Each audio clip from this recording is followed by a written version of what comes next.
मुस्लिम समाज के लोग भी यदि ताजिया निकालते हैं तो परमिशन लेके निकालते हैं, जो भी जुलूस निकालते हैं वो भी निकालते हैं। लेकिन नमाज एक ऐसी चीज़ है जो हर सप्ताह होना है, हर सप्ताह होना है, और बिना किसी परमिशन के उसको सड़क को जाम करना है। तो उस पर जो है योगी जी जब अपनी सरकार के उपलब्धियों के संदर्भ में चर्चा कर रहे थे तब उन्होंने दो तीन बातें कही कि अब उत्तर प्रदेश में जो पहले ऐसा होता था उस पर हमने रोक लगा दी है, अब वैसी नहीं होती। अब एक लाउड स्पीकर आपने देखा, कोई आज की बात नहीं है, जब से 2017 से सरकार बनी है तब से लेकर इस पर लगातार कार्रवाई हुई है और इस पर जो है काफ़ी कुछ रोकथाम किया गया। अवैध मदरसों को लेकर भी कार्रवाई हुई है और उस पर भी रोकथाम हुआ। अब समस्या क्या है, ये तिलमिलाहट समाजवाद पर क्यों है, समाजवादी पार्टी को, इसको समझने के लिए एक मैं छोटी सी बात कहता हूं। जिस दिन पश्चिम बंगाल का परिणाम आया उसके दूसरे दिन आपको ध्यान होगा कि जो है अखिलेश यादव ने हनुमान जी का फोटो जो है और दो उनकी चालीसा के दो लाइन अपने ट्वीट में डाले। ये क्यों डाले? मंदिर बहुत पहले से बन रहा क्योंकि है। पश्चिम बंगाल के परिणाम ने ये समझा दिया इन समाजवादियों को, इन कांग्रेसियों को कि ये जहर जाति का जहर नहीं चलेगा। ए भाई ये काहे को चिल्लाता है भाई तू? थोड़ा प्राची जी इनको बंद कराइए, इसको इतना बकवास किया इस आदमी ने। मैंने कुछ नहीं बोला। भदौरिया जी, ये आदत अच्छी नहीं है आपकी। अपने टाइम पर आपने जितना समय लेना था, जितना समय जाया करना था, जितना इधर उधर घुमाना था आपने घुमाया। आपके बीच में कोई नहीं बोला, तो अब आप भी दूसरे का सम्मान करते हुए किसी के बीच में नहीं बोलेंगे। आवाज डाउन रखिए, बोलेंगे के शर्मा जी। मैं यही कह रहा हूं कि जिस दिन पश्चिम बंगाल का परिणाम आया, पश्चिम बंगाल की परिणाम ने एक बात को साबित किया है कि वहां पर जाति का जहर, जो अखिलेश यादव की यूएसपी है, जो राहुल गांधी की यूएसपी है, वो जाति का जहर पश्चिम बंगाल में नहीं चला और जो तुष्टीकरण की राजनीति थी उसका मुंहतोड़ जवाब जो है जनता ने दिया है। अब इनको यह समझ में आ रहा है कि अगला चुनाव उत्तर प्रदेश है, हम यदि जाति का जहर तो हमारा चल नहीं पाएगा, लेकिन यहां पर यदि हमने तुष्टीकरण की राजनीति की तो यह निश्चित ये समाज एक होकर जवाब देगा। इसलिए अब इनको तकलीफ है, इसलिए अब ये नाटक नौटंकी हो रही है, ये पाखंडीपन स्टार्ट हो रहा है।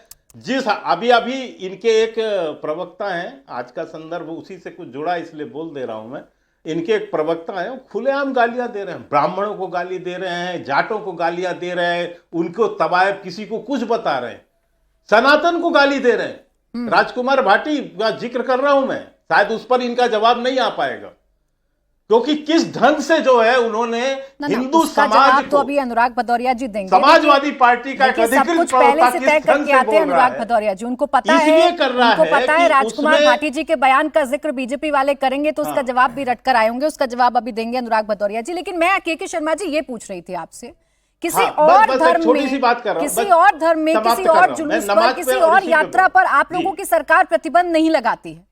हमने देखा है कावड़ यात्रा पर फूल बरसात की जाती है, फूल बरसाए जाते हैं, लेकिन यार 2 मिनट की नमाज या कुछ मिनटों की नमाज से आप लोगों को दिक्कत हो जाती है। सवाल ये है कि क्या एक पक्षीय कार्रवाई करती है ये सरकार? नहीं प्राची जी, ये आरोप, मैं ये आरोप आपको बताता हूं। देखिए मैंने कहा कि आप ताजिया निकालते हैं, मुस्लिम समाज के लोग बहुत सी यात्राएं निकालते हैं, किसी पर रोक है क्या? किसी पर नहीं। नमाज एक डिफरेंट चीज है, ये हर सप्ताह का एक शुक्रवार के दिन का एक कार्यक्रम है, जबकि आप उसको पूरा रोड जाम करते हैं और रोड को प्रतिबंधित कर देते हैं। ठीक है। जबकि आप 2 शिफ्ट 3 शिफ्ट में करने की इनकी, मुझे नहीं पता इस्लाम में क्या क्या चीजों का वो है, मैं इतना इस्लाम का ज्ञानी आदमी नहीं हूं, लेकिन मैं जानता हूं कि नमाज 2-3 बार पढ़ी जा सकती है और उसके लिए रोड प्रतिबंधित करना या आपके पास नहीं है। अखिलेश यादव बहुत यदि चिंतित हैं, अखिलेश यादव अपनी कोठी दे दें। ये सुझाव जो आपकी सरकार दे रही है, यहाँ मौलाना साजिद रशीदी जी हैं, यहाँ पर मुमताज आलम रिजवी जी हैं, फैज खान जी हैं। अब इनसे पूछूंगी कि आपके सुझाव का ये लोग किस तरीके से इसको लेते हैं, सुझाव मानते हैं या नहीं मानते हैं। उससे पहले अनुराग भदौरिया जी जल्दी बोलिएगा, इधर उधर की बात ना करके जल्दी से 20 सेकंड में काउंटर कर लीजिएगा, फिर सब मेहमान। देखिए सवाल ये है कि भारतीय जनता पार्टी सनातन की बात नहीं करती है, सत्ता की बात करती है। अगर सनातनी होते तो हिंदू बच्चे ने सुसाइड किया ना, नीट की परीक्षा लीक हुई थी, 2 शब्द उसके लिए बोलते ना, नहीं बोल पाए ना। हाथरस की बेटी सनातनी थी कि नहीं थी, इनसे पूछिए। उन्नाव की बेटी सनातनी थी कि नहीं थी, इनसे पूछिए। जिस तरह की बच्ची के साथ बीएचयू में हुआ था, सनातनी थी कि नहीं थी। और जो महंगाई बढ़ी है उसमें सनातनी लोग पिस रहे हैं कि नहीं पिस रहे महंगाई में, जरा इनसे पूछिए। पाखंडी हमें सनातन का सर्टिफिकेट देगा, इनके एक प्रवक्ता, ये पाखंडी हमें सनातन का सर्टिफिकेट देगा। प्रवक्ता यहाँ पे ऐसा दोगला चरित्र इनका, किसी भी जाति विशेष के ऐसे दोगले चरित्र के लोग हमें सनातन का पार्टी सर्टिफिकेट को रिकॉग्नाइज नहीं करती, पार्टी हंसी ऐसे आती व्यक्ति है, को रिकॉग्नाइज नहीं करती जो हंसी पार्टी आती है हमें तुम्हारी बातों पर। जाति धर्म अच्छा, चलिए, ब्राह्मणों को, सनातनों को गाली दे रहे हो, अधिकृत रूप से गालियां। अच्छा रुक जाए, दोनों की आवाज डाउन करें। अनुराग भदौरिया जी, अच्छा लगा आपने कहा कि आपकी पार्टी एंडोर्स नहीं करती है, लेकिन आपकी पार्टी ने क्या कार्रवाई की? मैं तब से खोज रही हूं, कोई कार्रवाई आप लोग करते नहीं है और फिर आके टीवी चैनल्स पर कहते हैं कि हम एंडोर्स नहीं करते हैं ऐसे किसी भी बयान को। ऐसे नेता जो एक जाति विशेष को लेकर बयान देते हैं, गंदी गंदी भद्दी भद्दी टिप्पणियां करते हैं, आप उन पर क्या कदम उठाएंगे, क्या एक्शन उठाएंगे? ऐसा ना हो बहुत देर हो जाए आपको।